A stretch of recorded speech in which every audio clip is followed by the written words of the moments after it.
मित्रांनो, घटना आहेत अहिल्यानगर जिल्ह्यातील। गेल्या काही दिवसापासून नगर जिल्ह्यामध्ये बिबट्याकडून नागरिकांवर हल्ले झाल्याचे प्रकार समोर आले आहेत। असाच काहीसा धक्कादायक प्रकार नगर शहरात घडल्याने एकच खळबळ उडाली आहे। अहिल्यानगर शहरातील बोलेगाव या गजबजलेल्या ठिकाणी बिबट्याने एका युवकावर प्राणघातक हल्ला केल्याची घटना ही समोर आली आहे। वन विभागाने या बिबट्याचा तातडीने बंदोबस्त करावा अशी मागणी नागरिकांकडून केली जात आहे। ही धक्कादायक घटना गुरुवारी सायंकाळच्या सुमारास घडली आहे। बोलेगावला जोडणाऱ्या सीना नदी जवळील पुलाजवळ बिबट्याने युवकावर हल्ला केला। या ठिकाणी पुलाचे काम चालू आहे। तसेच या नदीजवळ बाहेर राज्यातील लोक मोठ्या प्रमाणावर कामाला सुद्धा आलेले आहेत। तिथे त्यांची मोठी लोकवस्ती आहे। बिबट्याने अक्षय चंद्रशेखर गुंजाळ या युवकावर प्राणघातक हल्ला केला। त्याच्या पायाला बिबट्याने चावा घेतला आहे।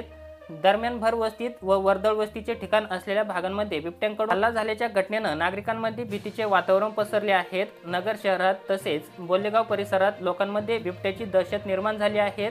जखमी अक्षय गुंजाळ याला पुढील उपचारासाठी दवाखान्यात दाखल करण्यात आले आहे। या घटनेने वन्य प्राणी थेट मनस्वी वस्तीत हल्ले करू लागल्याचे पुन्हा एकदा आपल्याला बघायला मिळत आहे। याआधीही नगर शहरालगत असणाऱ्या चांदबिबी महाल परिसरात बिबट्याचा वावर असल्याचे समोर आलं होतं। अनेकांनी चांदबिबी महाल परिसरात बिबट्या पाहिलाही होता। त्यानंतर आता नगर शहरातच बिबट्याने प्रवेश केल्याने वन विभाग व पोलीस प्रशासनाची चांगली धांदळ उडाली आहे। भक्ष्य आणि पाण्याच्या शोधात तो मनस्वी वस्तीत आला आहे। सावेडी भागात बिबट्या याआधी दिसला होता। आता बोलेगावातही बिबट्याचा संचार सुरू झाला आहे। या घटनेमुळे परिसरात खळबळ उडाली असून नागरिकांमध्ये भीतीचे वातावरण निर्माण झाले आहे।